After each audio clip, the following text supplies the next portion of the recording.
All right. Hey, everyone listening in. I am Stephen Fleming. I run Traverse Science, which is a consulting company in the feed, food, and beverage industry. We help private companies, nonprofits, other groups, those who make products in this space, understand science, and do the research. And what you're about to listen to is a conversation with myself and Dr. Kelly Swanson, who is one of our scientific advisors on postbiotics. If you're not sure what postbiotics are, you should definitely tune in if you care at all about gut health. Actually, health of, in a range of senses, but the microbiome. If you've heard of a prebiotic or a probiotic or a synbiotic, I think this will be of interest to you. Um, and and so Kelly Swanson, if you're not familiar with him, definitely look him up. Just search Kelly Swanson, UIUC. He is the Kraft Heinz Company endowed professor in human nutrition. He's a professor in the Department of Animal Sciences as well as the Division of Nutritional Sciences at University of Illinois at Urbana-Champaign. A lot of words there. So you could look up a lot of his publications. He's very active. But I'd rather tell you things that you can't figure out from just looking him up or going on ResearchGate or Scopus or wherever, which is I got connected with Kelly. Well, first off, my business partner, who I co-founded this company with, Ryan Dilger, Ryan and Kelly shared lab space. And Kelly was trained by Dr. George Fahey, which is, if you don't know who he is a very big name in fiber. That's a conversation for another time. But anyways, they shared lab space, Ryan and Kelly did. And just by nature of me being in Ryan's lab, I would, I was about to say I would interact with Kelly, but I didn't actually. I think in 5 years of grad school, I said, I never said more than hi. And he never said more than hi to me either. Nothing against him. We would just see each other in the hallway. Hey, how you doing? Cool. Move on. We occupied totally different spaces, like scientifically and just professionally and personally.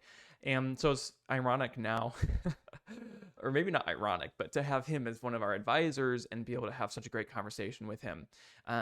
What you can't get from looking him up is he is so easy to talk to. He is so knowledgeable. I think everyone in the pet food industry and in companion animal nutrition pretty much know who Kelly is. But in the relatively short time I've known him, he has been so generous with his time. He's one of the best emailers I've ever communicated with. So very speedy and detailed. And he's never made me feel inadequate for not knowing something, right? He's been really great at educating and walking me through things. There are those great professors that you just kind of feel intimidated by.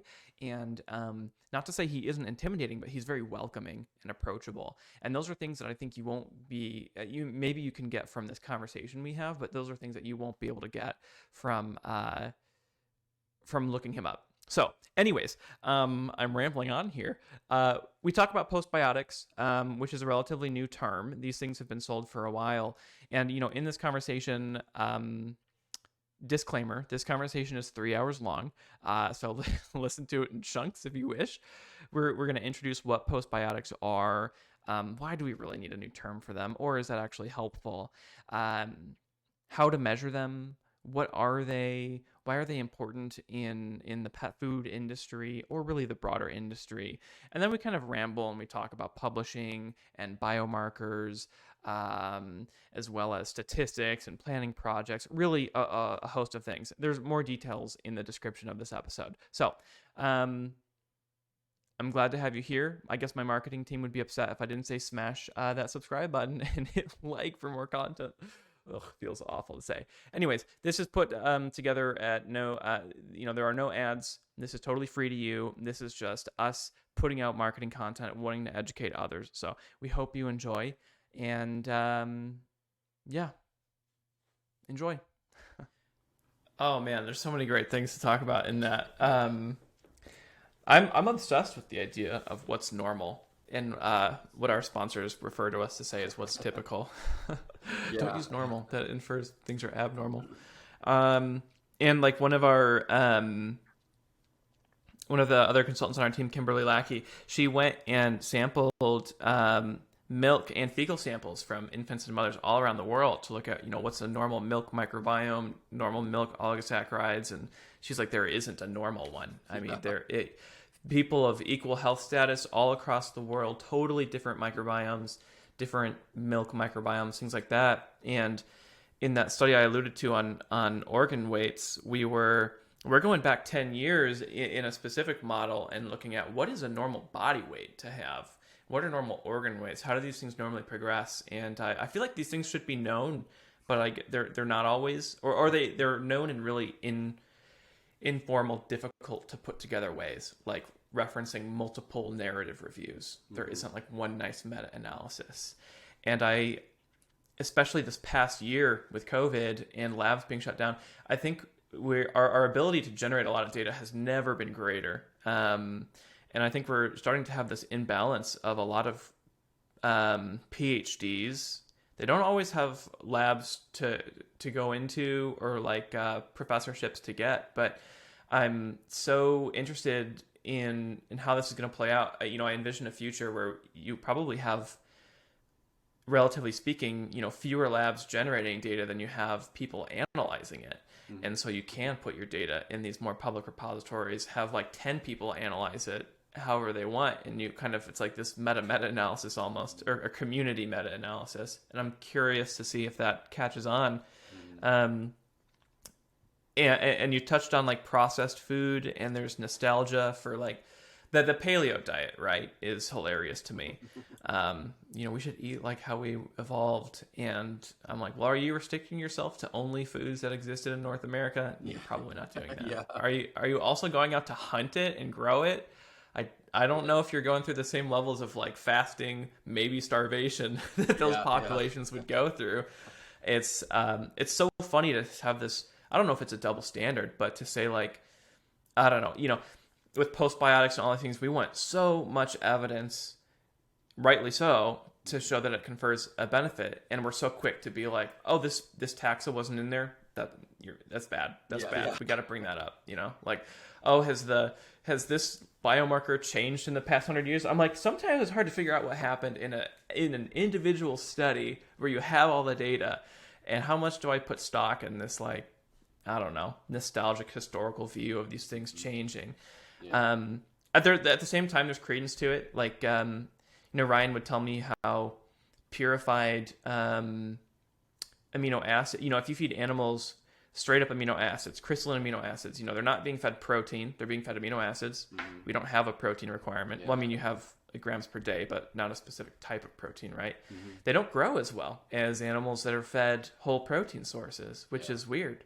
Don't know what's going on there. So there is this, I think there is credence to maybe processed food is bad. I don't like using that term because, a postbiotic, or, when you eventually purify that postbiotic to whatever it is, that thing is processed straight up. Yeah. I think people aren't necessarily, well, I don't know. I don't know if the lay public really like differentiate between those things. And maybe I'm just giving the exception. I really feel like fiber and biotics are the exception to the processed rule. It's like, well, those are very processed, but I do think they can be beneficial, and then there's a lot of different fibers out there. I do think it's interesting when you talk about, though, a specific use for a given product, and I'm like, why can't we just take a multivitamin? Just put it all in there, right? Isn't it all helpful? And I don't know if this is a recent trend, but I feel like I remember it used to be like you take this gross green multivitamin, at least the one my mom would give us. But now more and more, as you said, is personalization. It's, a supplement for sleep, for stress, for gut, etc. I wonder too, it's like that same thing, if we did more research, it actually might be for a lot of those things. Sometimes you get to the brain through affecting immunity or some other thing. So that could have definitely multiple uses. It's just like, well, who did the research on it and who's the one selling it, which isn't like, oh, they're biased, they're only researching this. You can, of course, only do so many things at a given time. Yeah,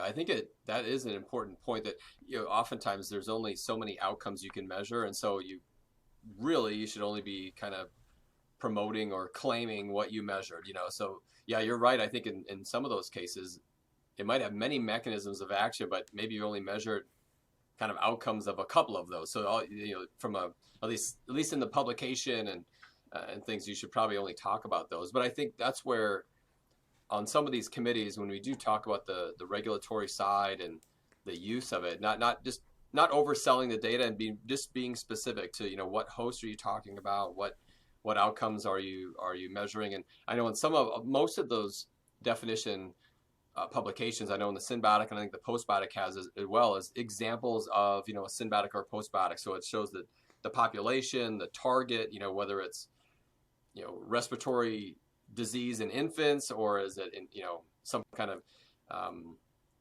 more on the metabolic syndrome side, or IBS, or, you know, something like that. You know, there's different categories, because typically, and some of those too, you know, some of those it gets more on the clinical side, where some of them you can say, well, if someone's slightly constipated, you know, you can show then a benefit of laxation. If no one really has a problem with that, it might be hard to show a benefit with Yeah. laxation, but, you know, something like that.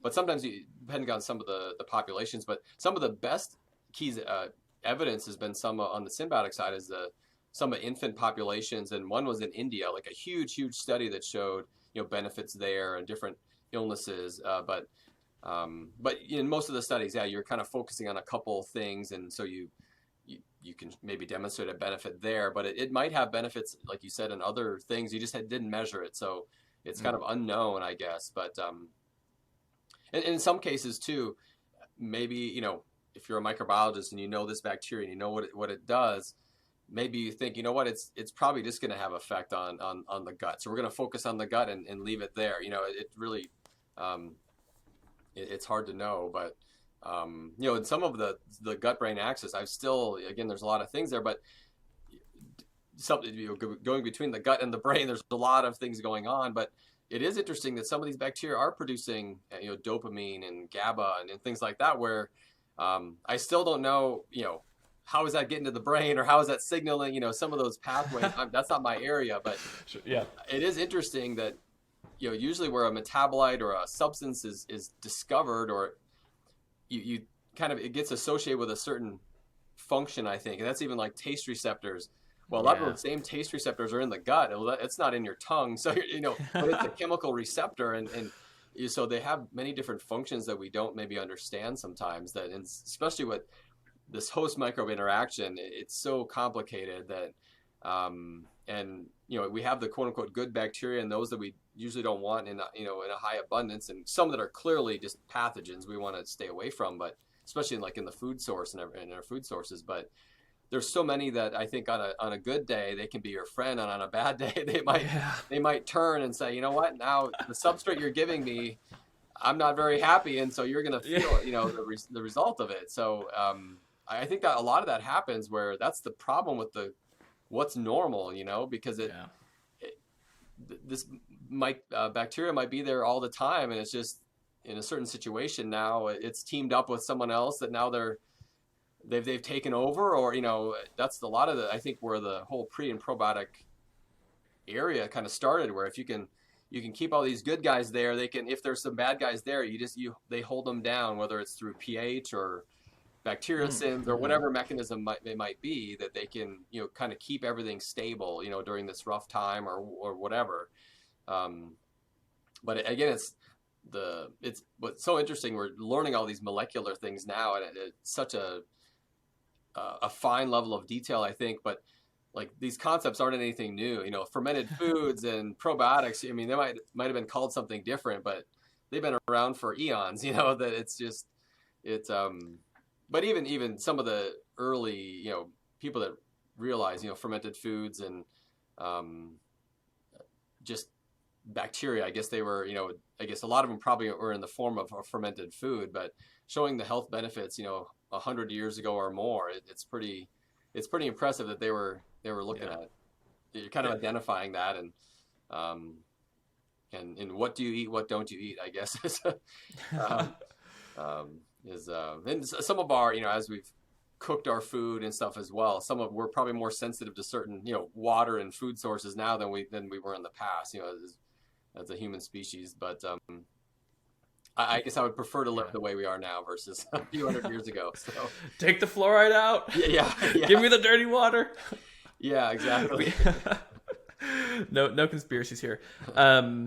That's maybe that's where that top down thing comes from in terms of like what are our targets, and we just have this maybe stories from decades, hundreds of years ago, case studies, anecdotes that like hint that maybe this thing is beneficial, or that a specific diet is, and then it's the work to both backtrack and connect the dots there. Oh, my one soapbox in there though is like the neurotransmitters and stuff. Serotonin, this drives me up a wall.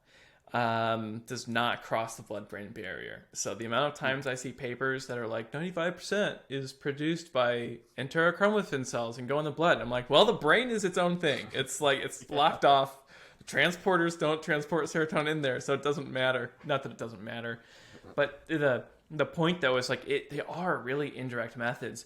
And what I was referencing earlier about short chains sometimes being related to behavior, I found that it was only the short chains that we measured in the ascending colon. So it didn't matter if I was looking at cecum or fecal samples. And so that gave me this thought, like, this thing is maybe it's like a local event, a hyperlocal one. And I tried figuring out where the vagus nerve innervates in the colon. I was then disappointed by how little we knew there. I was like, dang it, I can't write this discussion section. I thought the pieces would line up.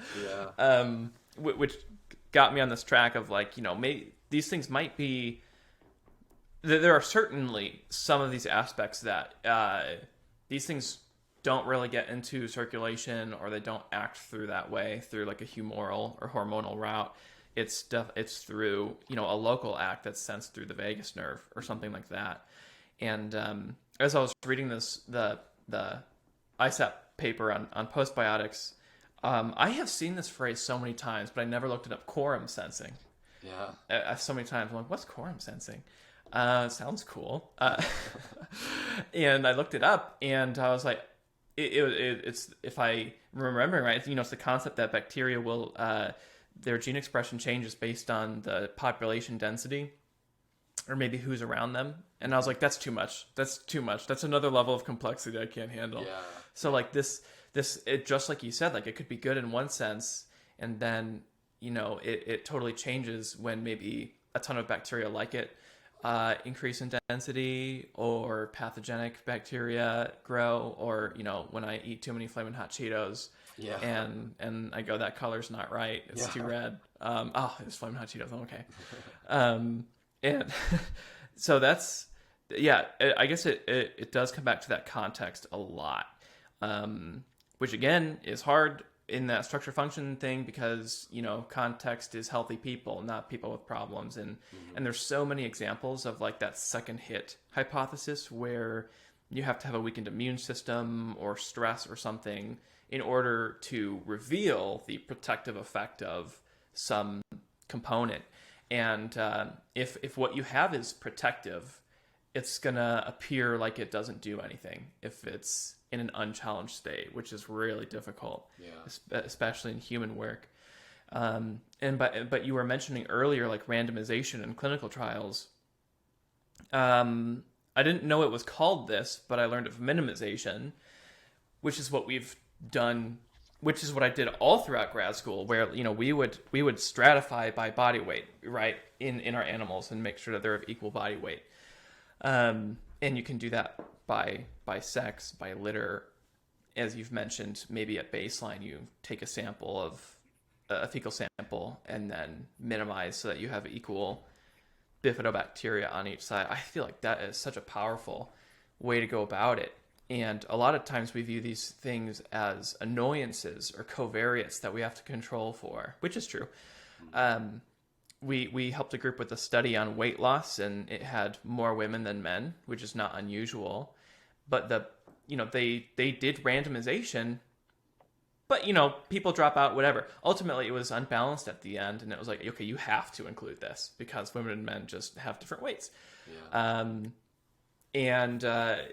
I think it can, although those different covariates can be used in a really beneficial way to kind of pick out who were the responders. Um, and that's where I feel like sometimes clinical trials have this like huge untapped potential that you don't get in controlled trial. Well, they are controlled that you don't get in preclinical, where it's like sometimes that variability sets you free in the sense of you had a range of compliance. So unintentionally, you might be able to catch something like a dose response effect through that. You have not always a range of diversity or ethnicities or sex or things like that. Um, so it's like you're probably going to have that one paper that you come out with that's just like your primary outcomes and like you've controlled for everything, but that's where all that mining comes in later to be like, oh wait, look, actually it was the older population that showed the biggest effect. Who cares about the young people? Here's your population. Of course, yeah, you'll probably just have to pick a few of those, though. You know, if you're running a clinical study, you're like, well, okay, we can't like stratify by every metabolite, so let's pick some, and do it that way. It is hard. The one thing you said about like the healthy population, what we've struggled with in pets is, how do we show a benefit? But I just wanted to mention, we have looked at now recently, look at either at like an abrupt diet shift. We've looked at, given some people will say it was, depending on the philosophy, some people, we've done antibiotic studies and some people will be in a clinical population where they're going to get antibiotics and study them. We've looked at it in our colony, or even different stressors. We've done travel stress, which is kind of typical in pets. If you travel, some get really excited, some don't, or even exercise. Yeah, that's right. Yeah. And this, I guess, more excited can be a good thing or a bad thing. But some of them, get almost anxiety with that, even if they're with their the person they're living with. That act of travel can really get them worked up. But so we've looked at different models like that to try to see if you rock the boat a little bit, like a normal, not in a something that's not ethically acceptable, right. Where in animals you can. I've thought when we've gone through this exercise, like mental exercise of what could we challenge them, and so we're not going to give a pathogen. But in animals, sometimes you can do some kind of a pathogen challenge or a viral challenge of some kind. Heat stress is a common thing in livestock, where in pets, we thought, well, I don't really know if that would fly and that would be acceptable. Most people leave these animals outside for a little too long. Yeah, there are animals annoying neighbor. Yeah, that do that, but then those are the neighbors that get get in trouble with the local authorities. So we don't want to mimic that situation. But there are situations we've tried to say, well, they're healthy animals, but what if this would happen? So and with a diet change, if you switch diets that are quite different, you can show just like all of us, we go to not even with food poisoning, but you eat a certain kind of food, and maybe you eat a food that just not is in your normal your diet. And then, whoa, that has an effect on your gut. And you're not ill or anything, but it just has a response. And so the same thing with pets. We've tried to show, do that a little bit, and to see if there is, when you think about the microbiota, it's the stability, but that resiliency. So that ability to kind of come back. If the boat gets shaken a little bit, can they come back to normal, quicker? And so, especially with antibiotics, that's a key thing, I think, where, can you keep it stable and be resistant to change, but then they have that resiliency, even if it does change, to kind of come back. And those are pretty important concepts, I think, from a gut health perspective, like microbiome. But you're right, in clinical populations, you probably have to focus on, you can't have 1,000 people in every study, but you, like you just said, usually you're trying to minimize everything to keep everything as consistent as possible. So the effect you'll see is that treatment, but it's, and sometimes then you can show a benefit or a change in a lab setting that maybe just won't translate, or you would need thousands of people in a population, because there's all this variation. And that's just how research differs, I guess, in what population you're studying and what environment. And in our animal studies, and I think most industry, they have a clear protocol, like you said, the 3 R's, and socialization program, and a cleaning program, and everything. So it's about as clean as it can be, but well socialized and everything. But it's a very kind of vanilla population. Like you try to keep them all the Mm. same. Mm-hmm. But then you start doing, some of the sponsors I've dealt with or kind of working with, they're doing their own studies in client-owned populations, and then it's all these other things you have to deal with. But then your results are probably more translatable then too, Yeah. as well. And some people actually will do kennel studies where it's a animals up for adoption, looking at diarrhea incidence rates or something like that. Those are complicated and they can be kind of long. You have a lot of uncontrollables in that situation, and making sure different treatments are given or something like that. It can be a difficult thing to do, but it's a real world population. It's like some of these populations done in, like I'd say, just developing countries where the young people that have high diarrhea rates or something, the children, doing studies in them. It's kind of mimics that type of model, I think, or that type of study. So, but Yeah. yeah, there's all different ways of going about it and potentially showing a benefit. So Is especially over the last year, I've seen a rise in applications and products and software for doing remote clinical trials, which I guess might just be called in pets just like client owned trials. mm-hmm. Are you seeing a similar shift to like let's do fewer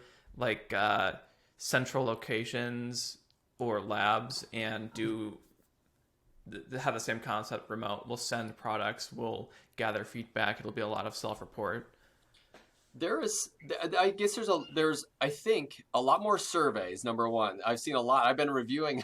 I could be reviewing a paper I think every hour of the day. So I decline some of those, but I've seen a lot of surveys, whether I review it or I see it out there, which is useful to a certain extent. You get to get into the mind a little bit of the consumer, of why they're buying what they're buying, or how do they respond to veterinary advice versus the internet. Things. There's all kinds of things that are out there that way.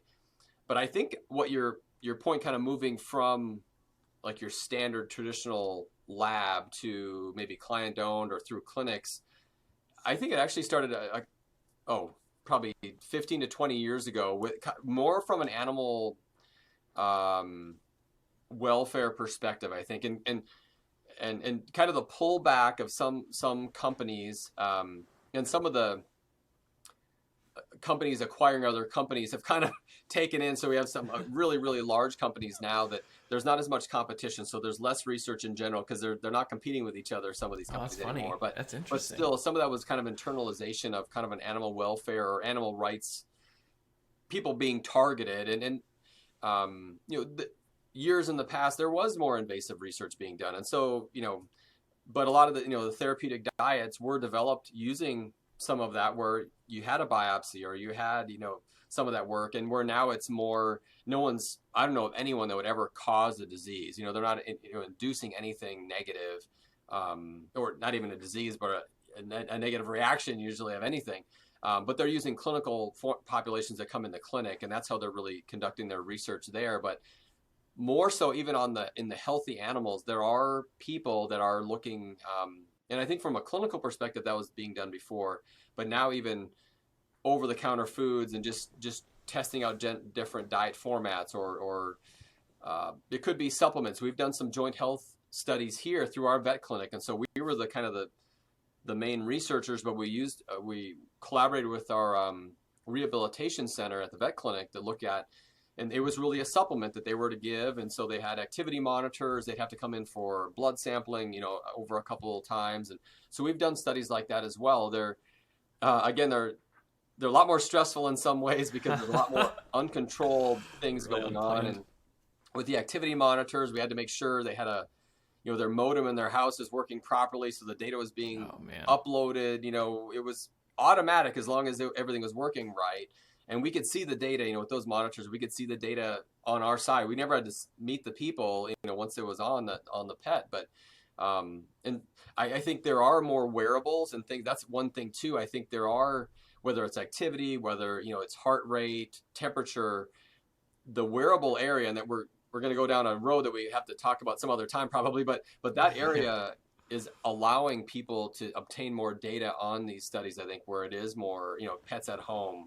And it started with, I think, just activity, but there's other things as well where you can use those. So I do think I think a balance of having still there are certain things you just can't do at home, or probably have reliable data, in a home study but you need a laboratory to do it. And some assays, you need fresh samples, you need it processed a certain way, with isolating immune cells and stuff, like some of the immune stuff we do. Oh yeah. And even microbiota, if you'd want to take a sample and do some in vitro assay, you'd have to have it really lined up. So it would like, defecate on command almost of, okay, you need our sample, or give it to us within a few minutes or something. So some of those things maybe wouldn't work that way, but I do know of a few companies that are working in that space and doing studies like that. And with it, again, you need a higher N, you need more, a larger population. You need to, even if you can't control the environment, I have doing some microbiome studies, things you should consider in their environment. Do they have access to this, or this? Where are they living? Is it indoor, outdoor, other pets? You might not use the information, but if something looks a little off, you maybe can attribute it to something like that. So I think there are some studies being done like that, but a lot of surveys where they're useful to a point, I think, but I think you still need to work with animals. And again, if you're going to show a benefit, you have to be in the target host. You have to be showing some of these things. But as long as the researchers are documenting, and if someone, we always say, be truthful. If they didn't receive the supplement that day, usually there's a sheet, they have to keep track of it and mark it down. And or we had one dog got into the supplement and ate the whole, or like half the bottle or whatever. Luckily, it was a safe ingredient. It was a safe ingredient. Wonderful. But we were like, oh, okay. So we made a note of it, and like, well, do we throw this animal out now, or what happens with that? Then you have to kind of start thinking, okay, what do we do? But in many ways, it's most of the considerations of a human clinical study. So you really have to be clear on your primary outcomes, your secondary outcomes. Like human studies now, to be published in many journals, you have to register your study before you even conduct it, to clearly identify, especially in the microbiome space, clearly identify what your primary outcome is, and then your secondary variables. And a lot of that secondary, again, is really great information, but it might not be your primary outcome. It might be a marker of barrier function or something like that that's your primary, or laxation or something. But I think in these pet studies, you'd have to do the same thing. That some of these things, if you can't obtain all the data, that's one thing, but you really need to have clear data on this one and this, these outcomes. We really have to make sure we were getting what we think we're getting. So you have to be kind of clear there. But pet owners can fill out surveys as well. For those people doing that, I would suggest they're thinking about those things, and it's always a balancing act, though. If you have too much information, pretty soon the eyes gloss over, and the information goes in one ear and out the other. So you really want to prioritize what's the most important to instruct. It's even as simple as, okay, your pet has gone through the physical exam. It is now on the study. Start your treatment on a specific day. And because we'd have email conversations, and luckily the pet owner is it today? Is it today? Or they'd be checking. And no. Remember, wait a week, and then you start. Let's whatever baseline period we had. And so there's a lot of hand holding and just kind of guidance without bombarding them and annoying them so they drop out. There's drop out either. So so there's a lot of challenges there. So it's a lot like human studies, but I think in the future, if more of that is done, then I do think it will be more effective, especially with the microbiome, because there's, again, our animals here in our colony are probably as clean as a dog or a cat can be from their housing perspective. We're animals that, especially animals that have outdoor access and are, this time of year, they're eating grass and leaves and other things that from a science perspective are thinking, oh no, what are they, that's not the data, but that's how they live. And that if that's what they normally do, at some level, you might probably have an animal that like, okay, you're too far off. You're eating everything that, there's no way this treatment's going to have an effect.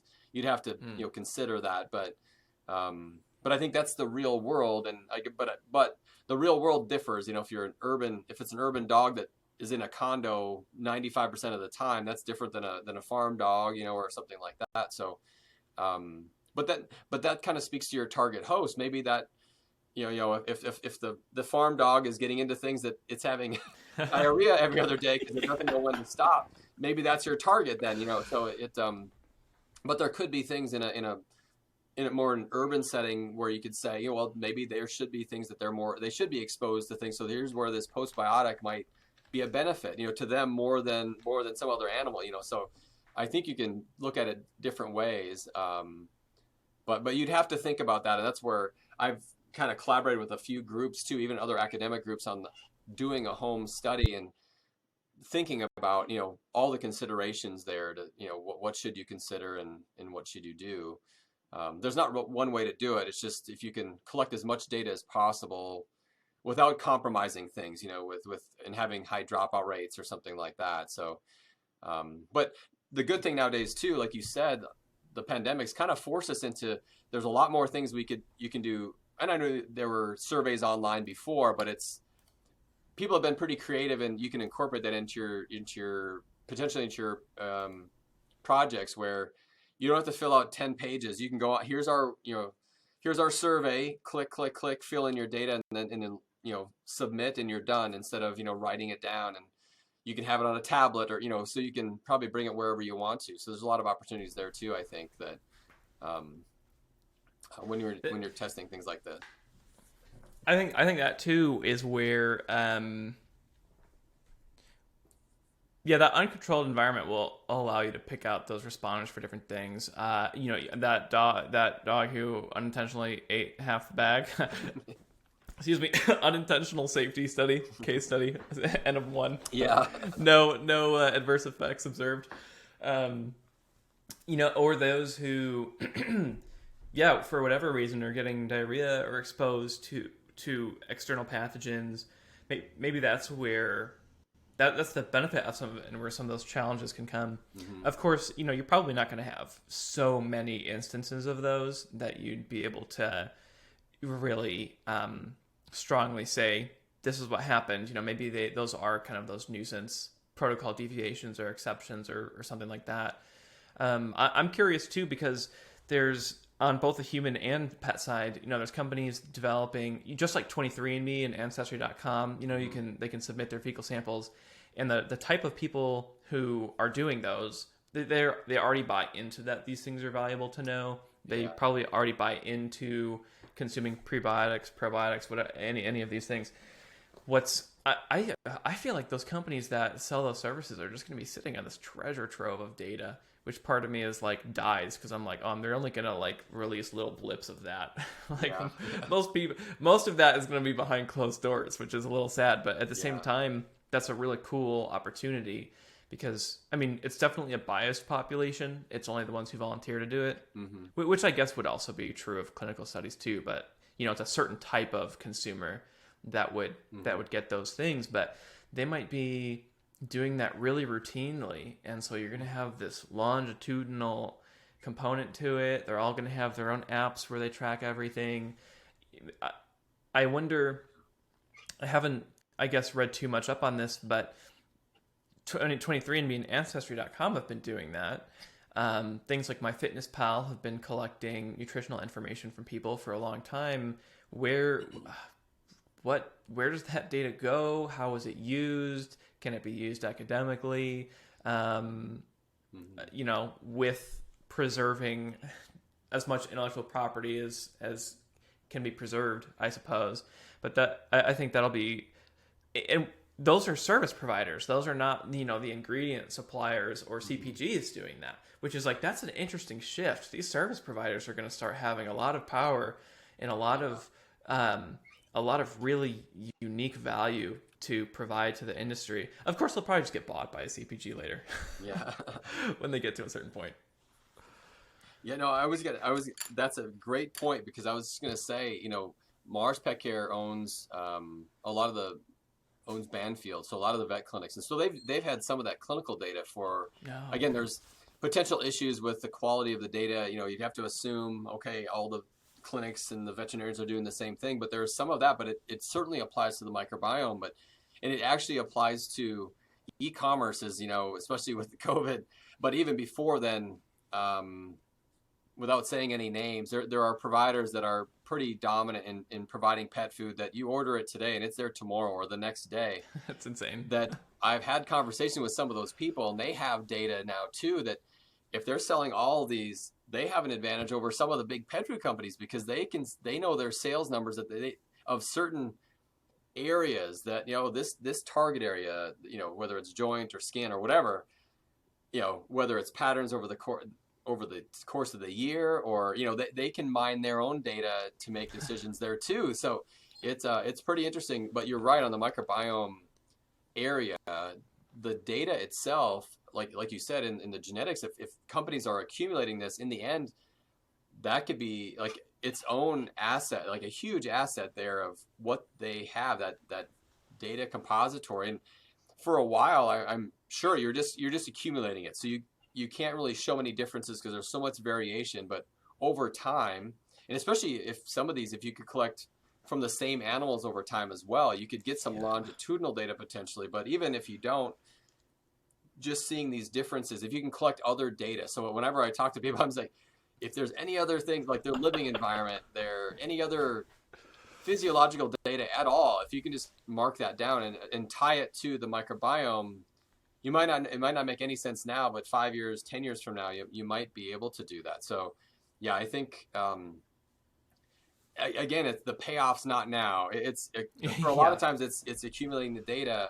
In the end, you start having people look at it, and again, you have to assume or hopefully, you know, things aren't changing over time. You know, so if you collect data, or at least the data you're collecting is comparable over time. So the biomarker doesn't flip from, oh, we measured it this way, and so it means one thing, and then, oh, now we're measuring it a different way. You know, it have to be similar at some level, I guess, so it could be comparable. But yeah, that's a huge, I think, opportunity for some companies. And who and who is doing it, I don't know, but I would hope someone's doing it. So I've thought for a long time, and I just haven't got support for doing, you know, I was part of on the nutrition side of the American Gut Project, and it was led by the ecologists and microbiologists like Rob Knight and others that were doing that. But myself and Hannah Holscher were on the nutrition side. We had talked to them, and so we're not too much actively involved in what they're doing now, but it really was interesting. I thought this is a huge opportunity.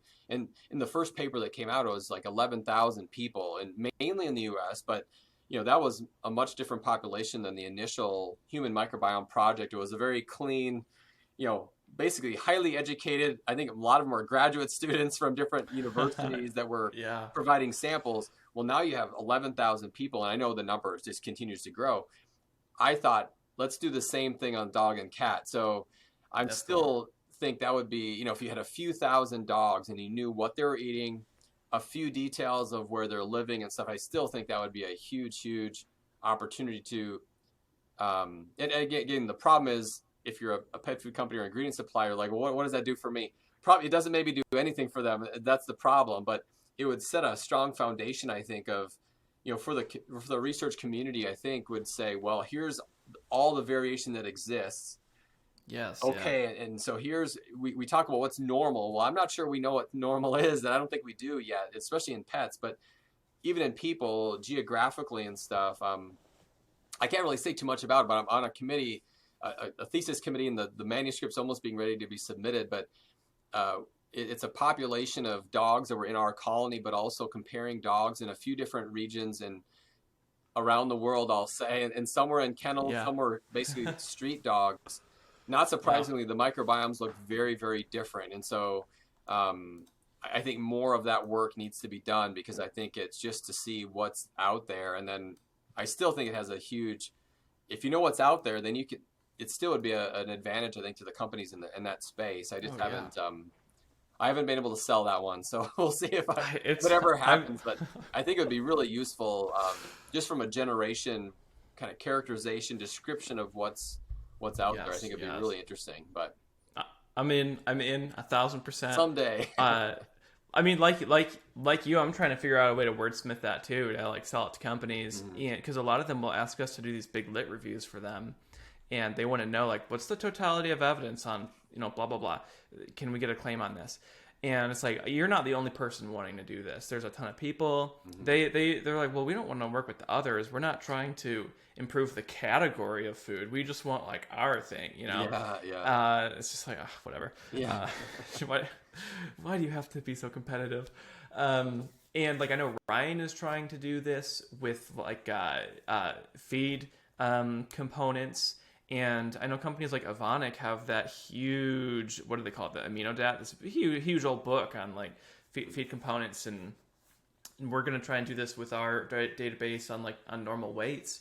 I think there is huge, maybe it is the wordsmithing there to sell it to the right people, but tons of potential. Yeah. And we're trying to say the potential for some of these companies maybe isn't always on the efficacy side. It's on safety. So they want to prove that their thing is safe. And they're like, well, how do we know it's safe? Like, was this like within a normal range that we should expect? Well, if you knew that range, wouldn't that be great? But it is like a challenging, because you're like, all right, where's the funding going to come from? Is it going to be government funding? If you go down the path of making a database on these things, it's going to have to be managed and maintained and contributed to. So those types of things are not one-off projects that you can just like wrap up, done, publish it, and move on. It's like, if you're going to start that has to be maintained basically forever now. If you want it to be used and useful. And of course, it's at its most valuable when it has grown and it's not in those infancy stages. Yeah. But I think, just like I was saying earlier, that we're going to see a shift towards few people generating data and more people analyzing it. I expect that instances of these huge consortiums, huge repositories to only increase. I'm curious if there's ways that we can, like as Traverse, manage those things or be in-betweens for public-private groups and do that. And I remember, well, I don't remember this happening, but like, my professor would be like, we used to have to go to the library and like physically check out everything. And I'm like, oh, sucks to be you. Yeah. That's so like, now it's almost the opposite problem where it's like, there is too much. There is a sea of information. Like before it was hard to like find the stuff at all. Now it's like, I don't know, there's like 1,000 hits. I'm not going to read every abstract on here. So how do we like more effectively pull out those few trials that were actually important to our research question? Because, if you search microbiome, that's like unhelpful. So many people are researching that. You have to really drill down to like, what were the techniques used? What were the populations? All of that. And it's just, that's really time consuming to do. Yeah. And I almost don't really read individual papers too much anymore. I certainly do, but it's more like I want to get a snapshot of like 10 papers at a time, not really in-depth reads of one. But I think there's huge value to what you just proposed. Yeah, unless you're really getting mechanistic in your research, I'm not sure how valuable it is, because every study is its own data set and its own population. And you're right that if you can step back, and I mean that's what a lot of, especially in industry, I think I would argue in academia it's the same way. You don't have time to read every single one in great depth. Especially on the microbiome, something like the microbiome, and if you would say, oh, just postbiotics, but there's a lot of things that, like you said, people say it this way when actually, now that there's a term, there might be people using the term more often, but postbiotics, they used to be autoclaved or pasteurized or tendrilized or whatever those were. There have been products out there that in the consensus paper kind of says that too, that whether it's lysed bacteria or whatever, that have been probably fit the definition, haven't been promoted as such, but even in the literature, even if you try to be more selective, even dog microbiome, I mean, sometimes canine, dog, and all the search terms, it really depends on what you're looking at, and and then if you get into metabolites and metabolomics and stuff like that, it's not that there's a lot of papers there, but sometimes it's hard to just keep up with it. So you're right that it kind of over time, if you could have this is the general tendency of this or that, it's pretty important, or probably more meaningful, I think, than individual papers on their own. And you're right that I think just for some of these things, it would take a consortium that, a lot of these, the companies that they're not in, it's a small world. So Yeah. the people within competitive companies, they know each other. And a lot of them are really good friends. They won't really talk business very They just much. like swap jobs. But They yeah, hop around. They all worked at the same but place. but to do some of these things, I think it would take a consortium where you could say, you know what, if you put X amount and they put X amount, and this is a collaborative effort. You guys don't have to work with each other individually, because I know it gets, even if people personally like each other, just the culture within companies is so different. It just doesn't work, or it might not work very well. So you need some kind of consortium. But you're right, someone to manage all that. And I think in this area, I've been part of a couple grants where people in academia have thought about that, and it was an international idea, like different places over in Australia, New Zealand, Europe, America, South America. Like we had people from other continents to kind of look, and it was specifically pet related, and try to look at like pet microbiome, and whatever funding source it was submitted to, it didn't get any traction. But I really think there's some discussion already in the pet food side of, there should be, because there's no government funding for pets for the sake of pets, so there has been this push of, NIH cares about humans, USDA will focus on humans or agriculture, but not really pets unless it's a model. It really won't focus on that. So you're like, well, everyone loves their pets, but there's not like a funding source where, again, not that all industry funding is product driven, but a lot of it is. They want to see, like you said, they don't want to just show something for the good of the cause. They want to show their product, benefit of their product. And so that's the kind of the difficult side of that part, from, especially when you get into microbiome, even that, but that goes for a lot of different things. I think just ingredient testing, and there's always novel ingredients and things out there. And, but it takes, some people kind of go after industry funding, but if industry's not funding it, a lot of these things, there would be no research at all. Like, there would be nothing. So, Agreed. You can't not have industry funding, and you have to go about it so it's hopefully as unbiased as possible, so doing things correctly, of course, but and going through peer review and the whole process. But it's a struggle. But in this area, I think there's a lot of opportunities, and I'm sure people are working in it. But there could be a part where the community could benefit, everyone could benefit from it. And it wouldn't have to be overlapping of what they're doing in-house already. There'd be opportunities there. So, again, I'm always trying to sell it because I'd like to be involved in something like that. And I don't have the money to do it, of course. So it's easy for me to say that. But I do think it would be a benefit. And again, it'd have to be people in it for the long haul, because it's not like an immediate payoff necessarily. It's over the long term. So.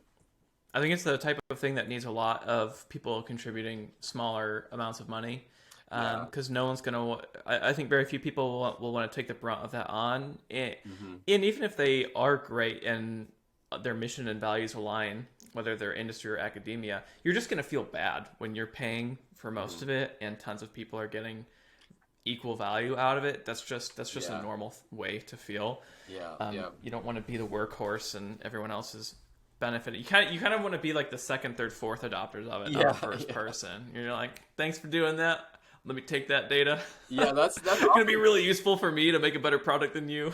Yeah, no, that's kind of the way it is in even with it's gone on for quite a while on the pet side. Getting into like insect meals. Everyone's black soldier fly and crickets and microalgae, stuff like that. There's a lot of interest in that area, but.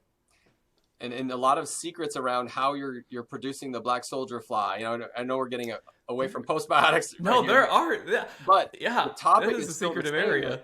If one company does all the work to get black soldier fly in the AFCO manual or gets GRAS status, well, then there's all these others that kind of swoop in, and so still you have to, if you're that person leading the charge, they protect themselves as much as they can, and they have their process and everything, and from a production perspective, and you need your investors and everything to get that going. But there is that, I'm not sure if it's a risk maybe, but certainly a challenge that again, once the green light's given, everyone gets the green light. So it is a tough thing. So We did a project with Bush Brothers on beans, and I think the way they described it is they're like it wouldn't be too risky for us in North America at least to go for like a category a categorical claim. Like they would never claim that their Bush beans are better than something else, but Yeah. they're saying like, well, we sell 80% or some crazy high number to me.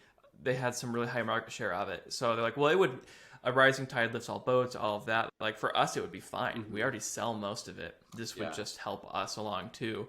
And I imagine like this is the type of endeavor a startup wouldn't want to do. Yeah. Yeah. If you have this, because they're trying to claw for as much as they can get. It would have to be these much bigger groups who are already entrenched. They're safe. The release of this thing would not, really move the needle too much, which on the reverse side, it's like, if it's not going to move the needle for them, then like, why would they invest in it? Yeah. Yeah. So you've got to find some sort of problem that it solves for them, because they're probably not going to be interested in like knowing what lysolipid, whatever reference range that individual thing is, where academics might clamor for that. But they just have a different problem that needs to be solved.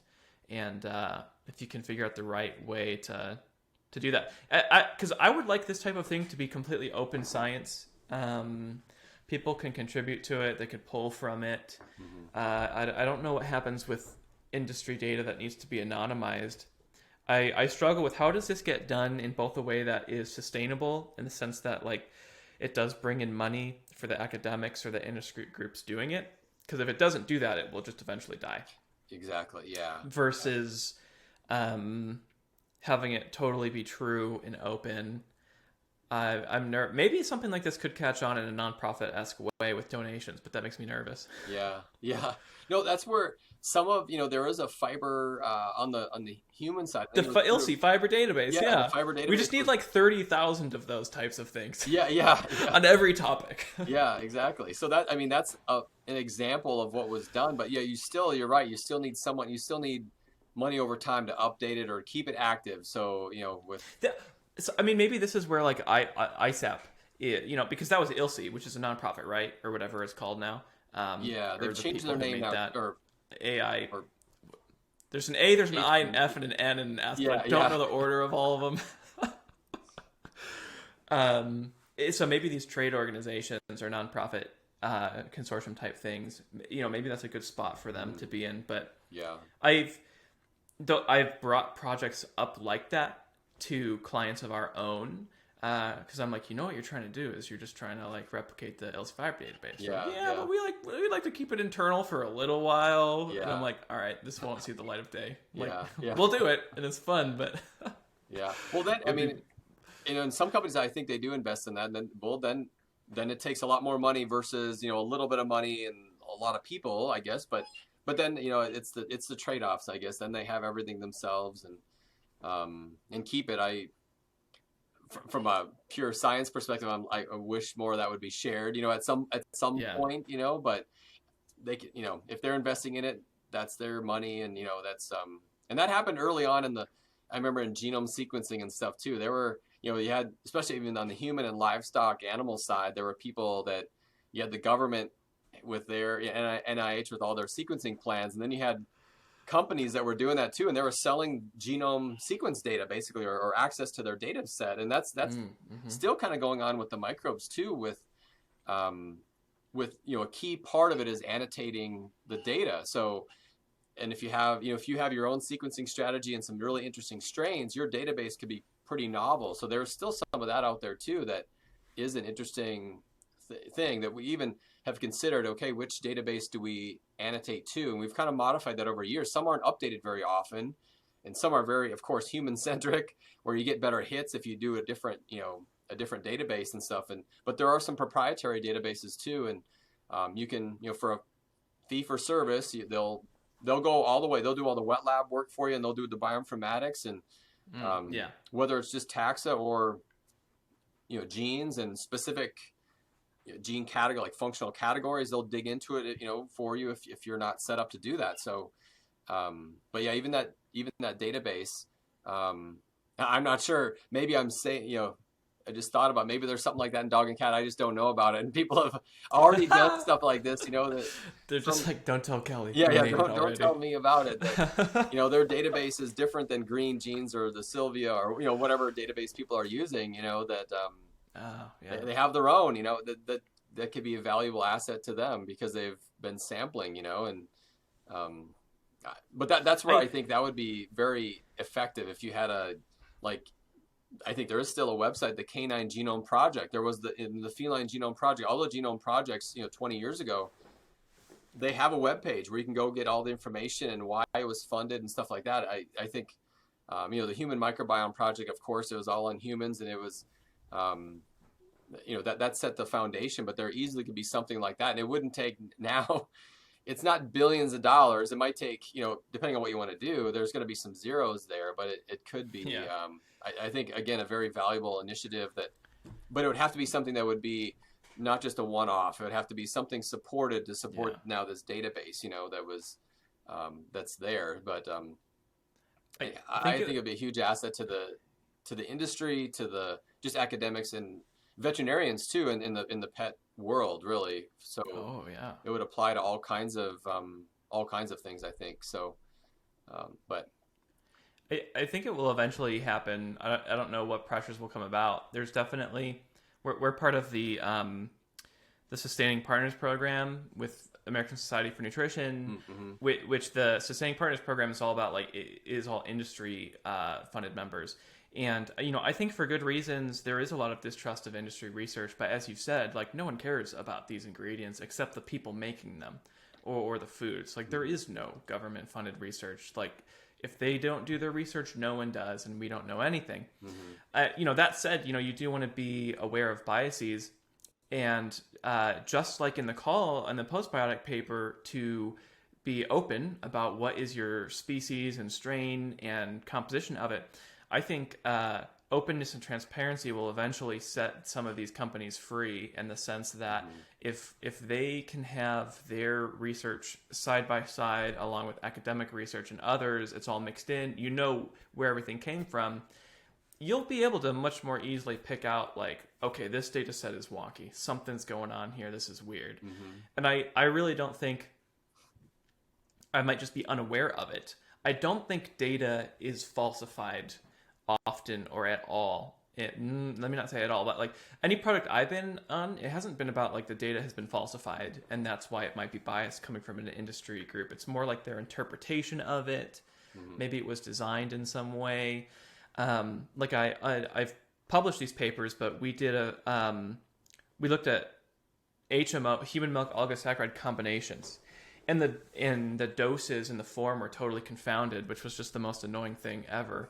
And I was like, why did you design it this way? We're coming in at the end and you're just because now I can't say it's this type or this dose. You picked your oligosaccharide 1 at a dose of 2 grams and oligosaccharide 2 at a dose of 4. So, reviewers are why would we want to publish this data? At the same time, those things are still helpful in just an individual. Maybe you can't compare and say what's better, but you could at least compare each of those individually to the control. And I think there's increasing pressure on industry members, there's increasing pressure to be more open, less biased, have academics find sources of funding that is not connected to industry money. I guess whether we agree with that or not is a separate thing, but I would hope that some of these pressures actually, combine to then say this is why these type of inter-institutional databases are valuable. You're eventually going to have to be benchmarking what you're doing against everything else. This gives you a way to do that.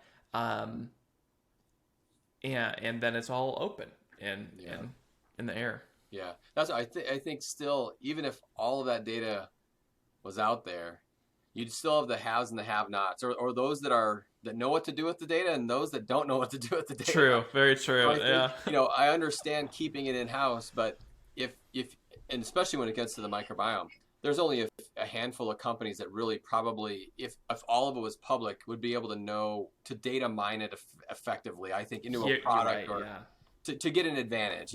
I think if you don't have people set up in that area, you're not gonna know what to do with it. You can't do anything with it. So that's what I think too. That although but the bigger companies, they are the ones that have. Yeah, they'll be the ones. They'd be the ones. They're like, Yeah, we can throw some money at this. We got some yeah. extra zeros in this budget. Just No, but the testing. You're right that it's even. We've done some testing recently where you can have more of a like the traditional. I want to take this ingredient and we're going to dose response, and the only thing different between these diets is that ingredient. But then we've done some other testing recently where looking at human grade or fresh diets versus a kibble diet or a canned diet. And in that case, in the end of the day, all you can say is this diet was different than that diet. And so it's a very different, it's very applied, and the sponsors wanted to do that. And so we've been, by certain people, criticized a little bit of, well, you can't say this or this or this. Nope, you're right. It's the ingredients, it's the processing, it's the nutrient content, it's all of it together against this. But still, they were, in some of the studies, the sponsors really interested in looking at how digestible it was, and we've looked at microbiome, and interpreting those data sets are really difficult though, because then when it comes to what were they eating, what was digested, what came down to the colon, what was and it's some of these even if you get back to postbiotic, it's probably like that as well, where so if there's some of these metabolites where they absorbed, what's triggering what and where, you have to have some either animal model or in vitro data or something to try to identify where in the gut this effect is happening. And that was actually on that specific point, I just remembered there was a question posed to the postbiotic panel of, is this happening in the small intestine or the large intestine? And it was a specific question. And so then they had to say, well, it could be both, and this was, I think, talking about the gut-brain axis is certain, is this triggering locally, or is it the vagal nerve? Is something being absorbed? And so depending on the way you think it's happening, it could be up in the, well, you could start, I guess, in the stomach, probably, right? In the stomach. In the small intestine, the small intestine, there's different regions there, of course, and then the large intestine. But what receptors or what mechanisms are functioning, and so it's really difficult to know. But back to the diet, we couldn't say much. This is the profile. These are how the bacteria are different, like the abundances are different. And then you try to say, well, we think it's maybe due to this, but you have to be really careful because you don't really know. It's but but certainly on the postbiotic side, I think that's one of the challenges is getting at the mechanism but that's where the burden of proof, how much proof do you have to show? And that's where with the prebiotic, it comes back to that. It's really hard to show that, because you're supposed to show in vivo, in the end, in your target host, a health benefit, and that the microbiota, the commensal microbes, like a beneficial change occurred. And so sometimes you might have one, but you don't have the other. And like you said, it might take a few studies to show this benefit, and certainly showing that it's safe is good. And, there's a tolerance level and stuff, but it's hard to show that sometimes in vivo. So you're in vitro, you almost have to have in vitro data to help you get there.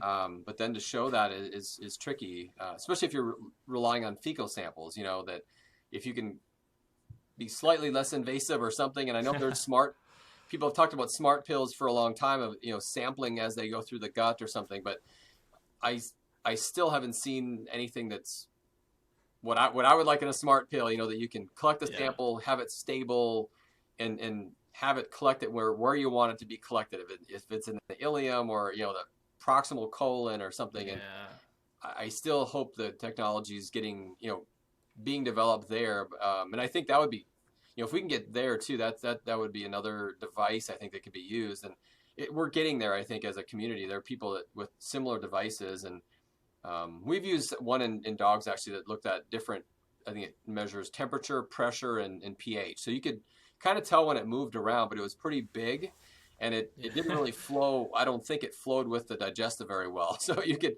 at least in the stomach, once it got out of the stomach, then it seemed to flow okay, and the time was normal. But so some of those devices, the logistics of it are still a bit difficult, I think. And it's kind of like different markers of digestion. If you have beads or dyes or whatever, is this with the digester, or is this with maybe more of a fluid portion that's speeding, kind of speeding beyond or not? And so it you only can do so much. But I still think on this area, there's a lot of devices that will be continually to be developed too. It's kind of interesting, but you have to always remember what are you allowed to say, and even taking information out of the literature too. Did the authors interpret it the way you interpret it, or not? Yeah. Sometimes. Why are they so hung up on this one finding? I don't get it. Yeah.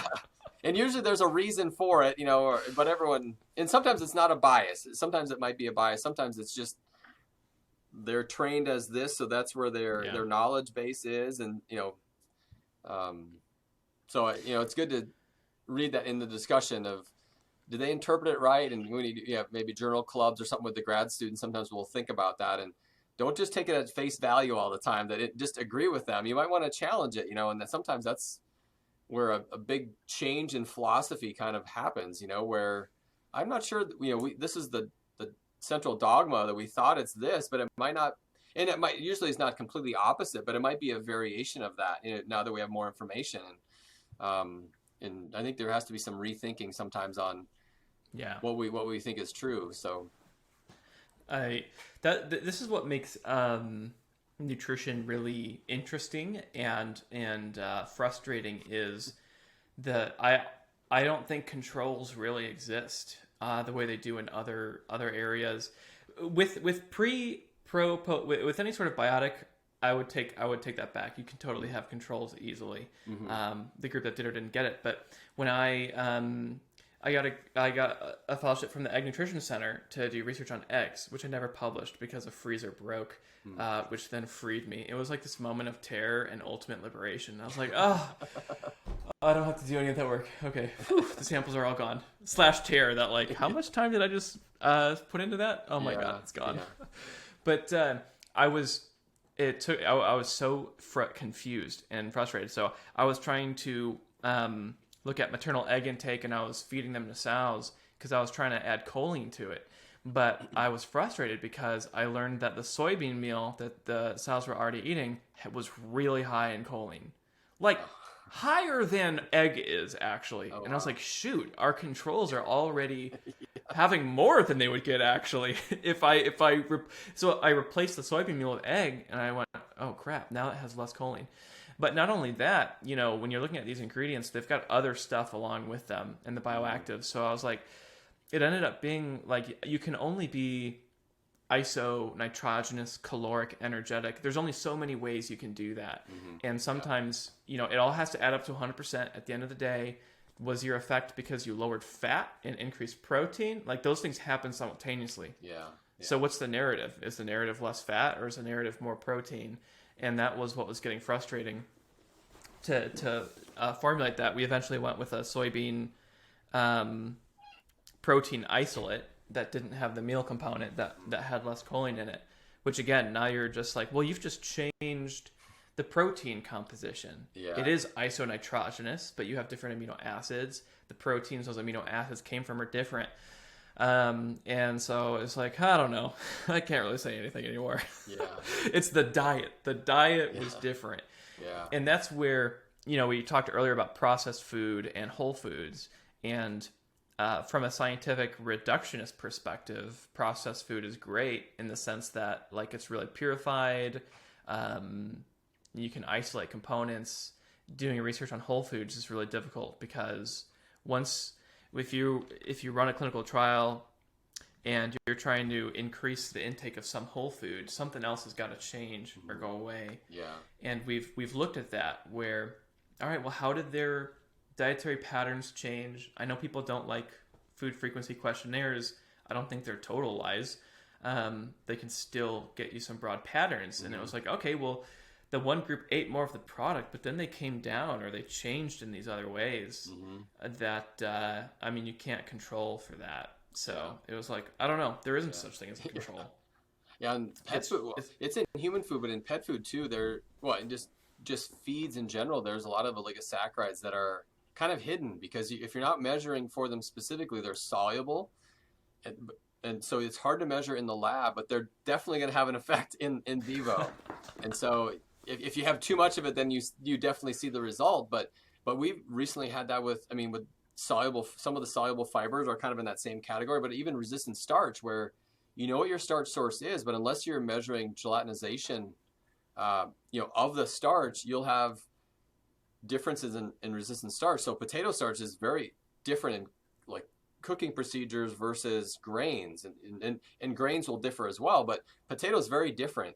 So, if you're changing too many things, you might say, well, we're iso starch, but if it's not cooked right, well, then you have digestible versus resistant. And then, especially when you're looking at extruded foods, it can really throw a wrench in there that, like you said, it completely biases something. So we have a data set right now that's what our goals were definitely to get this published, the data set published, and even our interpretation of the data set had to be modified because it's not what we thought it was initially, unfortunately. And so it just changes things. If you have all this resistant starch in your control diet, that's not the control diet we thought was supposed to be highly digestible and no fermentative activity, hardly any fiber. It's just, now it's a different type of substrate versus very little substrate. So it completely changed it. And so it's, but in industry too, that's where, some think about, the processing is really complicated in it, whether it's extrusion or, any kind of processing, I guess, but extrusion especially, that people have always said there's science there, but there's an art to it and there's engineering involved. And, not that we need to go down that area, but it's that there are certain people that are looking at the effect of processing. So you might even keep the diet the same or very similar, but you just change the processing. And that's where on the postbiotic, I think that would be a key thing as well, that, how much that inactivation step, whether you're completely destroying everything, so maybe you have an inert substance, which that would be the extreme, of course, or pasteurization or some kind of drying technique or something to lyse the cells where it's more mild, where then you haven't changed, the receptors or the proteins that are there. You've inactivated it, you've done that step, but now it's still bioactive, once it's consumed. And so I think, but on the pet, just straight pet food side, though, that there's still a lot of that where in the fiber and gut health area that, and if people aren't using, total dietary fiber or using crude fiber, it's completely useless. So I won't go on that soapbox and lecture for the next half hour, but that's the next one. The next one.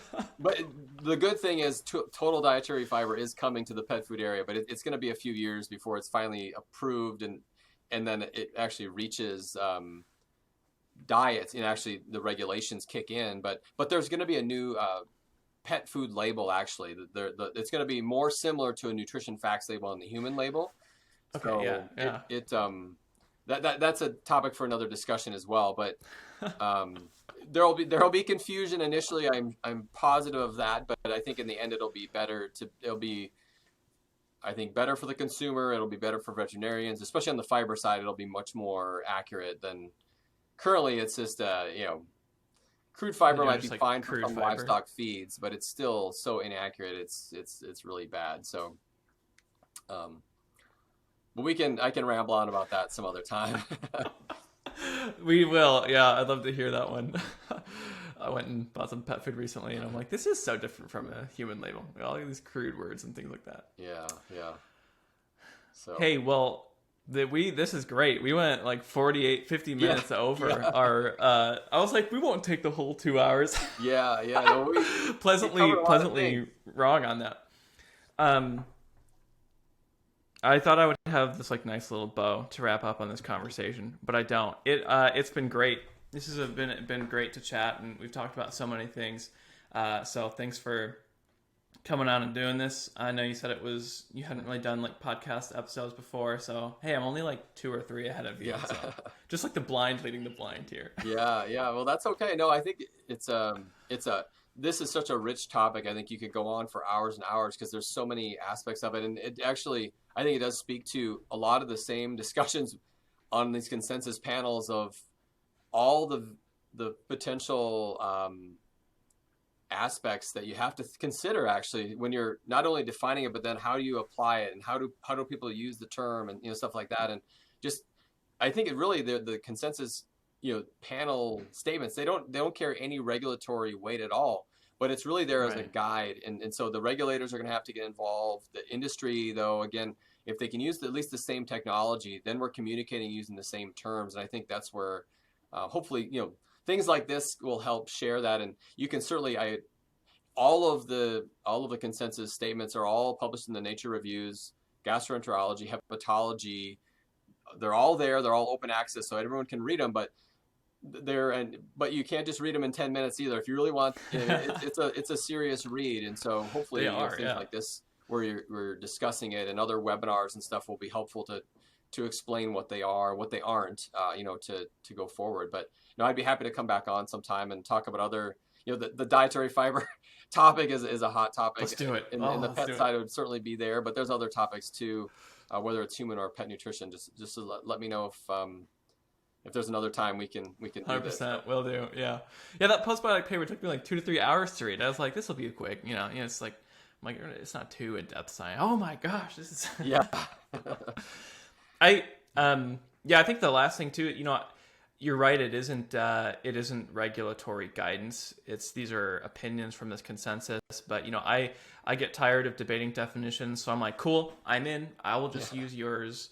We can debate about other things, other more meaningful things. So I think based on what I read, it's pretty well what ISAP comes up with is pretty well cited and well used. So Yeah, and they really try to have a balanced committee that does come at it from a different angle. Like on the prebiotic committee, I think I was basically the quote unquote animal person on that one to give I love it. That's when that in that paper we kind of clarified it's not just for humans. This applies to other target species, and the pets were kind of highlighted there, or livestock, and so but we try to have a mixture of microbiologists, of course, but also nutritionists, and on the clinical side, some most panels have a medical doctor that's there as well, and so to try to think about all aspects of it, where it will apply, and the kind of the broad categories of stakeholders that are there, so but yeah, it's a serious read. Once you get into it, you start digging in all these kind of rabbit holes. Actually, each topic could be like, oh, and then when you're writing the paper, you only can go so far and give examples. Then you got to pull back and say, okay, they can read into more detail if they need to. We got to move on, because they could be so in depth. It's because there's so many topics to go down on the or human animal physiology, but the microbiology, the interactions, all these different things are so complex. So it could just be followed by this like series of other reviews. The yeah, eventual book that gets written. And there are other reviews, and that's where ISAP it is to talk about them just for a second, because they do have they're basically funded by industry, but they really work in an unbiased way. Really, they're really trying to educate. They have infographics. They will come out too with reviews, and a lot of their annual meetings when they're in person will have discussion groups, and then a publication often will come from that discussion group, and that's where they'll apply the information. Like I was part of a recent one where thinking about the future of pre and probiotics and synbiotics, like what's the future hold. There was somewhere, how do you apply it to clinical medicine, something like that. So there are groups where they'll have the ISAP members, but then also industry members, and then other experts that are invited to conferences kind of for that purpose, for their expertise. And so I do think that's where a lot of the information can be shared, and maybe non-profit types of organizations where they're just trying to educate and take all this literature and make it into something that can be interpreted, and because most people aren't going to take 5 hours to read a subset of papers very often and get into the research. You just it's not very effective. So Yeah, hopefully or they 50 hours. Yeah. So it's not light reading usually. No, but I mean, it's really good reference material. Yeah. I think, what is the date of the first? I have it. 2014 is when the probiotic one came out. Probiotic, yeah. So I was just starting my PhD then, and I think I embarrassingly didn't even know about it for probably too long. And I'm like, what's this ISAP thing? Oh my gosh, there's perfect definitions. I've been searching for this one. Yeah, once they started that, they updated that. Then yeah, prebiotic was in 2017, and then it was the natural to say, well, synbiotic, we have to do that, and that was in 2020. And Hmm. then yeah, fermented foods and postbiotic Yeah, were I here in haven't even. Yeah, 2021. So actually, it's I'm on the spot here. I haven't even read the pre or probiotic one. Well, I've referenced them and looked through them, but not to the depth that I looked at this postbiotic one. yeah, yeah, And then there's fermented foods is this whole own thing. It's like, all right, take all those other ones, and like all of them are in this. yeah. The one key thing I would encourage you to read that, and others to certainly look at that. The one interesting thing is we have fermented foods. There are probiotics, and then there are probiotic fermented foods. So a key thing for me in that paper, because I wasn't part of that panel either, was that distinction between those and whether or not a fermented food Between, re- is yep, required to have active bacteria or not. And they're not, but if it's going to be a probiotic fermented food, then it carries different weight, and then then that's where you have to show a health benefit, and the distinction is there, so they have that laid out there too. But these the prebiotic, probiotic, synbiotic were kind of updates to the existing definition. mm, The postbiotic and fermented foods papers were, new I guess, the concepts have been ish. there, but these are more clear definition. And even fermented foods, you ask people that served on that panel said, I thought everyone knew what that was. And then they went to give a talk somewhere, and the first question was, what's a fermented food? And so he had to kind of literally define it at the moment after his talk was over. And so, but even reading through that one too, that was the one that was, I guess I was the least knowledgeable about. Um, but that's another hot area, that there's a lot of fermented foods and drinks that are really have come to the stage the past few years, that the timing of that was really good too. And I think they thought, enough experts thought, we need to define this and define some guidelines, I guess, to where what you can call what. And then I guess it's up to the regulators to adopt or not to Yeah, use some of those guidelines. But yeah, it but was it was a it good is timing of interesting that. because some of these things have really caught on because of startups, and selling probiotic teas and kombucha and Yeah, things like yeah, that. And honestly, probably making claims I would stay far away from ever making. Like yeah, these things have such healing properties or whatever. Or they like slow down aging, and you're like, I don't know about any of that stuff. yeah, yeah, But that probably helped lead, or just not helped, totally did lead broader adoption of those mhm, types of foods, and then more like scientific interest in saying, okay, is there actually something to this? yeah, Is this legitimate? yeah, yeah, um I always think of sauerkraut when I think of fermented food, which is just like there's like way more than just sauerkraut yeah, in that category. yeah, yeah. No, it's I actually don't even know if that does count. Yeah. Well, uh, that's the other thing too. They have in there, and I have to look specifically in the table, because they have what doesn't count in there yeah, too, yeah, and the distinction, because yeah, some of them are well, it's clear they define it, and so that hopefully that will be helpful for everybody. But on the marketing side, like you said, all these biotics are, whether it's human, whether it's pet, and even somewhat on the livestock side. Again, you have to definitely, the cost basis has to work on the livestock side. If they're not going to be right. adding it unless it's making money at some level. But from the health and longevity perspective, these products are, on the marketing side, are really going pretty strong now. And in some areas of the world have been far ahead of us here in the U.S. That, where especially in Japan and certain parts of Asia, they were way kind of out ahead with some of the concepts with this. And so, but again, I think it's exciting time. So Yeah, actually, even in the postbiotic one, I mean, they're just talking about like soy sauce, for example, yeah, as through fermentation. There's probably a lot of things that I don't even realize would fall under that umbrella. yeah, yeah. It'll be interesting to see what happens here, and as the term is probably more, hopefully more like solidified, and that's the term people will use. People know what they're talking about a little bit, and then describing, though, what's really in there. I think that's a pretty interesting thing. So.